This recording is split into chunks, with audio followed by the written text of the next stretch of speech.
Vamos para a nossa aula número 6, continuar fungos, tá, galera?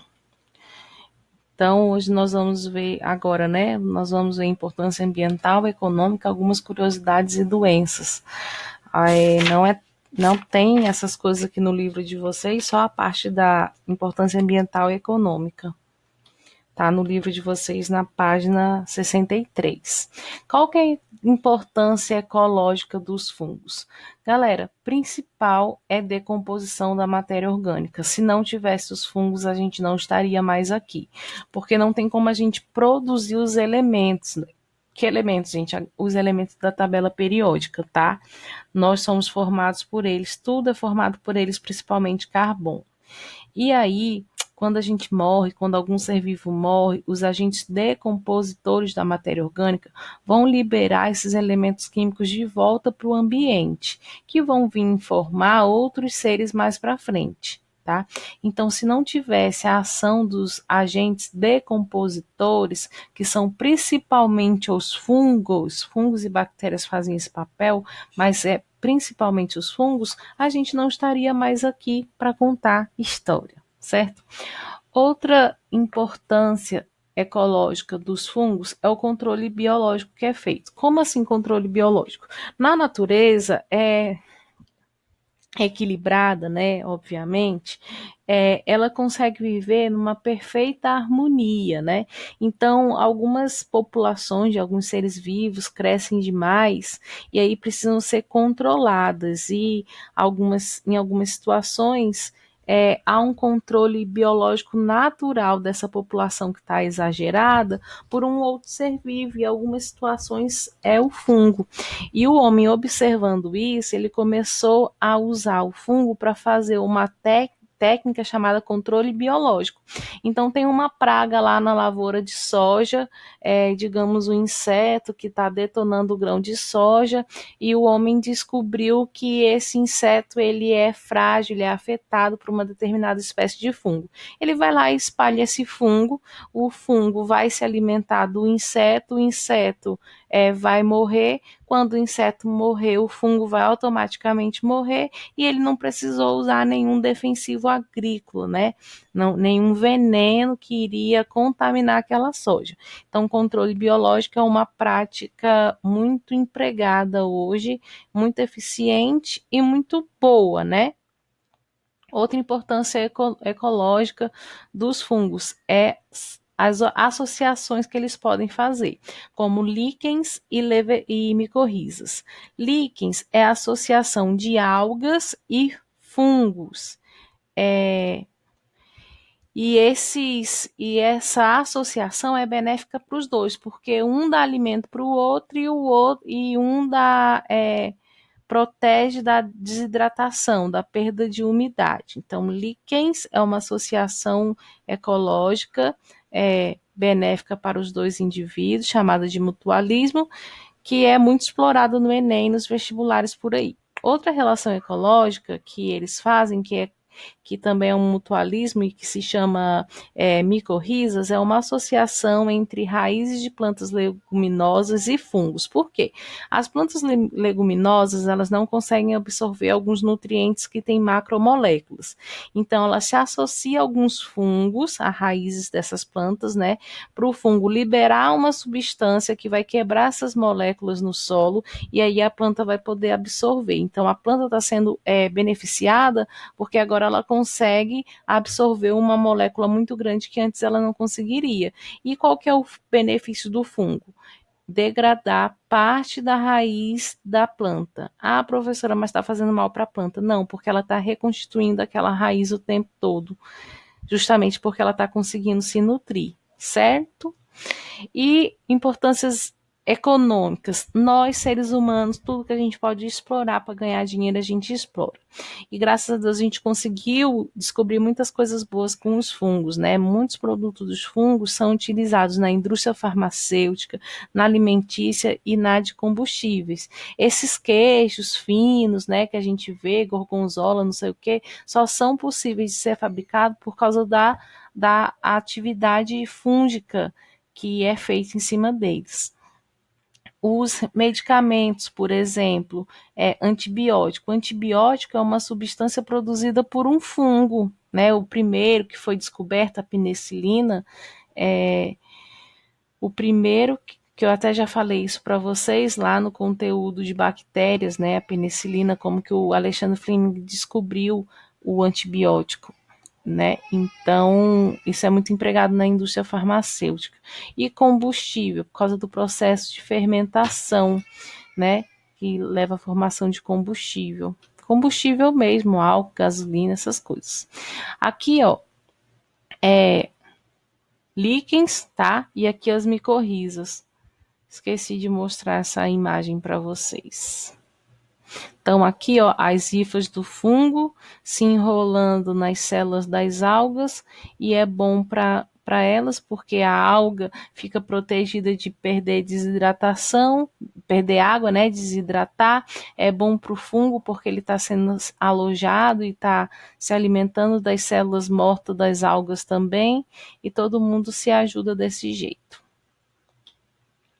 Fungos predadores. Aqui eu dei 2 exemplozinhos para vocês, um nematóide, que é um verme, vocês ainda vão estudar sobre ele, e aqui é um fungo, né, que está se enrolando, que vai se alimentar, vai se nutrir desse verme. E aqui é um bem curioso, depois vocês dão uma pesquisada sobre as formigas zumbi.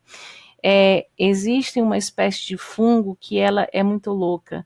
Ela libera uma substânciazinha açucarada com cheiro de açúcar que atrai a formiga. A formiga vai lá e come aquilo. Só que aquilo, na verdade, são os esporos do fungo. Aí o fungo começa a se desenvolver dentro do corpo da formiga. E ele manda uma substância para o sistema nervoso da formiga que faz ela subir na árvore loucamente e ir lá para a parte mais alta da árvore. Aí ela fica lá, né? Ela sobe lá. E aí, quando ela tá lá em cima, o fungo começa a desenvolver bem rapidão e estoura o corpinho dela, que é o que está acontecendo aqui, ó, saindo a hifa saindo pela cabeça, né, da formiga.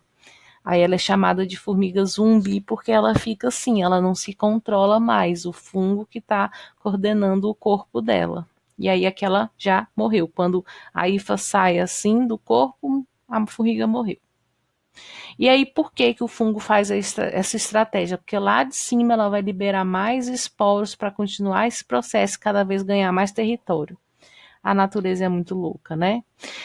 O maior ser vivo do mundo é um fungo. Ele vive em Oregon, né? Ele é chamado de cogumelo do mel. Ele fica dentro de uma floresta nacional nos Estados Unidos, uma área protegida. Ele é visível a olho nu e ele tem mais de 400 anos. De 2.400 anos, desculpa, tá? Depois vocês dão mais uma pesquisadinha sobre ele aí, mas ele equivale a 1.220 campos de futebol, a área que ele tá. É um fungo que fica no subsolo, por isso que ele consegue uma área tão grande, tá, galera? Vamos falar de algumas doenças, né? A maioria das doenças causadas por fungos são na pele, nós seres humanos, né? Porque eles são parasitas, algumas espécies são parasitas. Essa doença aqui, ó, a maior parte das micoses são causadas por fungo. Essa doença se chama pitiríase versicolor, popularmente conhecida como ipinge, né? Aqui num estágio bem avançado. Parece mais pano branco do que impinge, a gente olhando só assim as fotos, né? Uma outra micose, as micoses são terríveis e a gente tem fungo no nosso corpo e as micoses se instalam quando essa população de fungos ela está numa quantidade muito grande. A gente sempre vai ter esses fungos que causam essas doenças aqui. Só que eles em quantidades pequenininhas no nosso corpo não vai fazer problema nenhum, mas quando eles estão com um número muito grande de indivíduos aí causam as micoses. Por isso que a gente tem que sempre manter o nosso corpo muito bem higienizado, sequinho, porque fungo gosta de lugar quente e úmido. E o nosso corpo proporciona isso, né?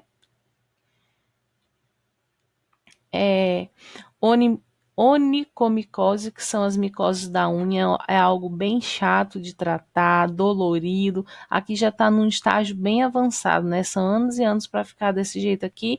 E o pior, são anos e anos para tratar e as unhas voltarem ao normal. Aqui eu tenho a candidíase, que é uma doença muito comum em nós mulheres, tá? Não importa se a gente teve relação sexual ou não. A Candida albicans, né? É um fungozinho que dá, principalmente da gente usar roupa apertada, é, roupas quentes, né? A gente sua, aí a nossa virilha já é um lugar quente, naturalmente úmido, e aí prolifera numa quantidade muito grande esse fungo e aí manifesta essa doença. Coça, pode dar corrimento, né? Essa candidíase pode ter na boca também, aí ela já é considerada uma DST, né? Homem também tem candidíase, tá? Só que na mulher a gente tem sintomas porque tem coceira, no homem não tem. Essa doença aqui, que é a pedra negra, é um fungo que dá no cabelo e ele fica com essas estruturas assim, ó, no fio do cabelo. Tem a pedra negra e a pedra branca. Ó, como é que fica o fio do cabelo, né? Formam nódulos no cabelo. Horrível. A histoplasmose, que é uma doença sistêmica, é um fungo característico de penas de aves, e aí a gente respira os esporos desse fungo e cai no nosso sistema pulmonar, cai nos sistemas do nosso corpo, e aí pode levar a nossa morte, né? É raro, muito raro isso aqui. A blastomicose, que também é conhecida como blastomicose norte-americana ou doença de Chicago, é uma doença pulmonar, mas que ela tem uma atividade muito forte na nossa pele, causando esses nódulos aqui, ó, tá? No nosso tecido, brotamento de células grandes no nosso tecido, qualquer parte do corpo. Não tem cura aquela doença.